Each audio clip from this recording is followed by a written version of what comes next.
Hello, हम लोग पहले वाले लेक्चर में टाइप 1 और type 2 immune hyper sensitivity reactions के बारे में पढ़ चुके हैं। ठीक है, तो इस लेक्चर में हम लोग टाइप 3 के बारे में पढ़ेंगे।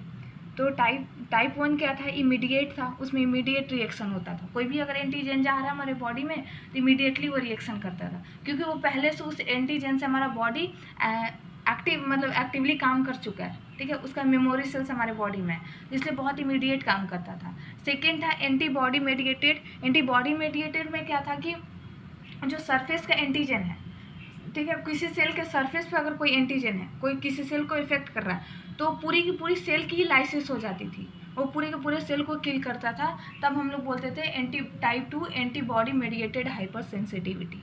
ठीक है, वो सेल के सरफेस पे था। ठीक है, ध्यान रखिएगा। और टाइप 3 में क्या है कि जब सेल के अंदर कोई एंटीजन चला गया, कोई भी एंटीजन वायरस बैक्टीरिया है, जब वो सेल के अंदर चला गया, ठीक है, सेल के अंदर चला गया, तब टाइप 3 रिएक्शन काम करता है। वहाँ पे टाइप 3 हाइपर सेंसिटिविटी रिएक्शंस काम करते हैं। तो ये टाइप 3 क्या होता है? Immune complex mediated hyper sensitivity reaction. इसमें इम्यून कॉम्प्लेक्स बनती है जो कि हाइपर सेंसिटिविटी रिएक्शंस कॉज करती है।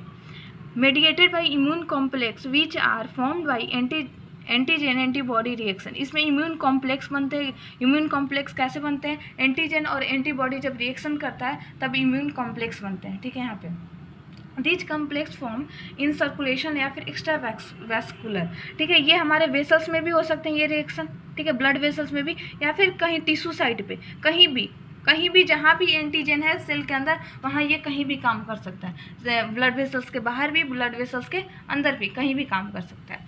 इसका प्रोसेस क्या है? फर्स्ट है formation of antigen antibody complex in excess amount. इसमें क्या होगा कि पहले ये एक ब्लड सेल्स है, आरबीसी है ब्लड वेसल्स में, तो ये इसके अंदर एंटीजन है तो कुछ एंटीबॉडी बनेंगे। ठीक है, तो सबसे फर्स्ट क्या होगा? एंटीजन एंटीबॉडी कॉम्प्लेक्स बनेगा, और वो बहुत ही एक्सेस अमाउंट में बनते हैं। ठीक है, एक्सेस अमाउंट में एंटीजन एंटीबॉडी कॉम्प्लेक्स बनेंगे। ठीक है, अब उस एंटीजन और एंटीबॉडी कॉम्प्लेक्स क्या है? जो उसका एपिथेलियल वॉल है उस पर डिपोजिट होगा। ठीक है, एपिथेलियल वॉल पर डिपोजिट होगा। फिर उसके बाद क्या होगा? सबसे फर्स्ट कि वो अंदर जाके एंटीजन एंटीबॉडी कॉम्प्लेक्स बनाएगा, फिर वहाँ पर डिपोजिशन होगा, फिर एक्टिवेशन ऑफ कम्प्लीमेंट सिस्टम। यहाँ पे कम्प्लीमेंट सिस्टम का डेवलपमेंट होगा। अब क्या करेगा? जो ये एंटीजन एंटीबॉडी जब रिएक्शन करता है, तो एंटीजन और एंटीबॉडी जब रिएक्ट करता है तब वहाँ पे वो न्यूट्रोफिल्स वगैरह को या फिर मोनोसाइट्स वगैरह को अट्रैक्ट करने लगता है। ठीक है, अगर ब्लड वेसल्स में मोनोसाइट न्यूट्रोफिल्स हैं तो वो फिर मोनोसाइट न्यूट्रोफिल्स वो सेल के अंदर जाएंगे। ठीक है, और जब वो सेल के अंदर जाएंगे तो लाइसोजाइमल एंजाइम, कुछ एंजाइम ऐसे रिलीज करते हैं जो कि उसके एपिथेलियल वॉल को रैप्चर कर देता है।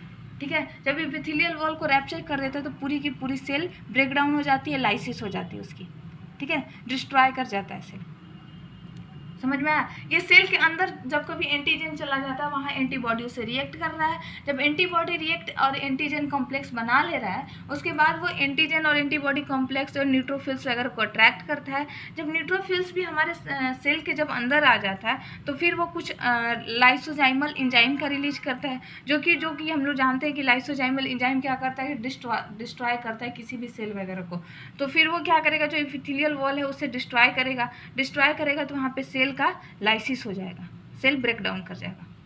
ये इसका एग्जांपल क्या है? जब किडनी में ये अफेक्ट करेगा, जब किडनी सेल्स को अफेक्ट करेगा तो ग्लोमेरुलर नेफ्राइटिस हो जाएगा, यानी नेफ्रॉन्स में इन्फ्लामेशन हो जाएगी। जॉइंट्स में करेगा तो अर्थराइटिस हो जाएगी। ब्लड वेसल्स में करेगा वैस्कुलाइटिस हो जाएगी।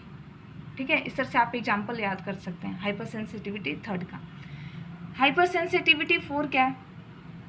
अब तक जो हम लोग 3 देखे थे, hyper sensitivity first, second and third, वो तीनों में एंटीबॉडी बन रहा था। ठीक है, उसमें एंटीजन एंटीबॉडी का रिएक्शन हो रहा था। लेकिन टाइप 4 जो है सेल मेडिएटेड है, और सेल मेडिएटेड में कौन काम आता है? T lymphocyte. कौन आता है? T lymphocytes. इसमें क्या आता है? टी लिम्फोसाइट्स आते हैं। ठीक है, तो टाइप 1, टाइप 2, टाइप 3 में क्या थे?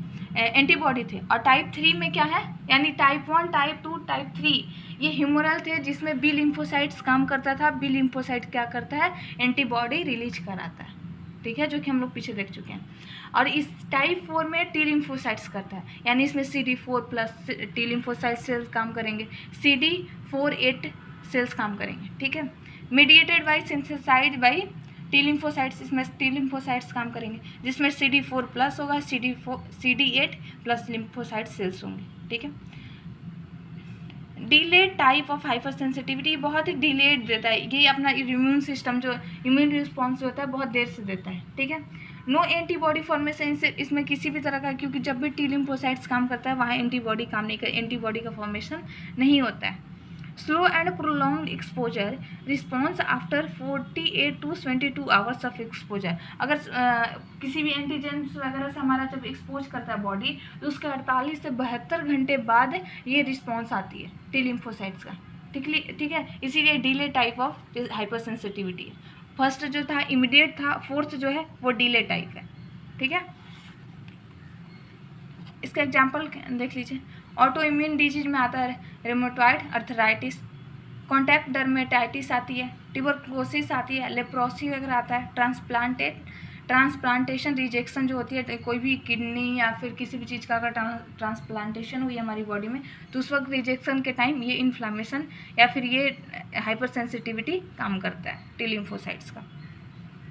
पैथोजेनेसिस ही इसका क्या है, जब साइटोटॉक्सिस मेडिएटेड, मतलब जब T4 सेल्स काम करेंगे, T4+ सेल्स, तो क्या होगा, तो एक्सपोजर ऑफ एंटीजन, जब हमारा बॉडी एक्सपोज होता है किसी भी एंटीजन से, तो वहाँ पे APC होते हैं, एंटीजन प्रेजेंटिंग सेल, यानी वो जो एंटीजन प्रेजेंटिंग सेल है APC, वो क्या करेंगे, T4 जो प्लस CD4+ जो T सेल्स हैं उनके सामने जो APC है वो लाके एंटीजन को प्रेजेंट कर देगा कि हाँ ये एंटीजन आया था, ये लाके इसके सामने प्रेजेंट कर देगा, और CD4+ T सेल जो है वो उस एंटीजन को किल कर देता है, ठीक है। इसमें APC का बहुत बड़ा रोल होता है, ठीक है।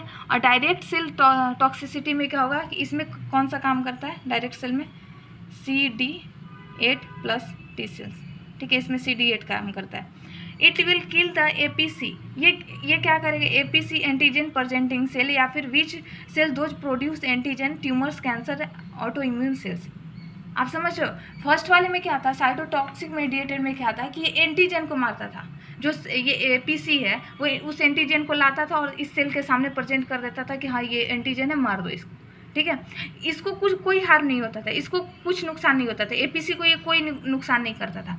लेकिन वहीं डायरेक्ट सेल टॉक्सिसिटी में क्या है कि APC को मार देगा, या फिर वैसा सेल जो कि एंटीजन प्रोड्यूस कर रहा है, जैसे tumour, cancer, auto immune sales, उनको भी मार देगा। और क्या ट्यूमर, कैंसर क्या होता है कि हमारी बॉडी में अपना ही सेल हमारा बहुत ज़्यादा नंबर ऑफ सेल्स बनाने लगता है, तो वैसे सेल्स को ही ये किल करना शुरू कर देता है, ठीक है। ये पूरी सेल्स को ही किल करना शुरू कर देता है, जबकि पहला वाला क्या था कि वो एंटीजन को किल करता था, ठीक है।